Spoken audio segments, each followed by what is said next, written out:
খুব চমৎকার একটা প্রশ্ন। পাপ তো সবারই আছে, তো পাপ থাকার পরেও সোজা জান্নাতে চলে যাওয়ার উপায় কি? এটার উপায় হলো অটো পাস। এই যে করোনা ভাইরাসের কারণে স্কুলে ছেলেদেরকে মেয়েদেরকে আমাদের শিক্ষার্থীদেরকে অটো পাস করে দেওয়া হয়েছে না?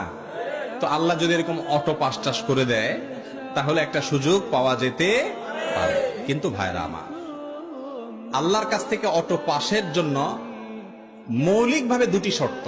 এক, শিরক মুক্ত ঈমান থাকতে হবে। যদি ঈমানের মধ্যে শিরক থাকে তাহলে সেক্ষেত্রে কোনো অবস্থাতে অটো পাসের কোনো সুযোগ নাই। আল্লাহ রাব্বুল আলামিনের কাছে অটো পাস পেতে হলে যেই কাজটি করতে হবে তা হলো শিরক মুক্ত থাকতে হবে। শিরক করে যদি কেউ মারা যায়, আল্লাহ তাআলা আগাম ঘোষণা দিয়েছেন সে অটো পাসটা হবে না, সে সোজা কোথায় যাবে? জাহান্নামে যাবে। ইন্নাল্লাহা লা ইয়াগফিরু আন ইউশরাকা বি, আল্লাহর সঙ্গে শিরক করে মারা গেলে, তওবা ছাড়া মারা গেলে তাকে আল্লাহ তাআলা মাফ করবেন না। মুসনাদ আহমদে বর্ণিত হাদিসে নবী সাল্লাল্লাহু আলাইহি ওয়াসাল্লাম বলেছেন, আদ-দাওয়াবিনু ইনদাল্লাহি সালাসা, আল্লাহর কাছে তিন ধরনের মামলা উঠবে।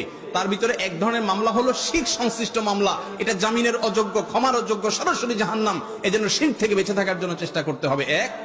দ্বিতীয় হলো বান্দার হক নষ্ট করা যাবে না। ওই যে আজকে 4টা পয়েন্ট বলেছি, 2টা পয়েন্ট এর মধ্যে চলে আসছে। দেখেন, বান্দার হক নষ্ট করা যাবে না। মানুষের অধিকার যদি নষ্ট করেন, কিয়ামতের দিন আল্লাহ নিজেও বলবেন যে এই মামলা আমি নিষ্পত্তি করব না। যার অধিকার নষ্ট করেছো তার কাছে এই মামলার ইখতিয়ার, তিনি চাইলে মাফ করবেন। আর কিয়ামতে কেউ কাউকে মাফ করবে না। নিজের বাবাও ছেলে মেয়েকে মাফ করবে না। ইয়াউমা ইয়াফিরুল মারউ মিন আখি ওয়া উম্মিহি ওয়া আবি। এজন্য ভাইরা আমার, যদি গুনাহ করেও সোজা জান্নাতে যেতে চান, 1, শিরক থেকে বেঁচে থাকবেন। 2, মানুষের হক নষ্ট করবেন না। আর 3, সর্বক্ষণ তওবাকে নবায়ন করবেন।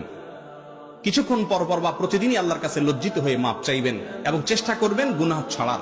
এই কসরত যদি করতে করতে থাকেন, ইনশাআল্লাহ আশা করা যায় পাপের পরেও আল্লাহ তাআলা মাফ করে জান্নাত দিবেন।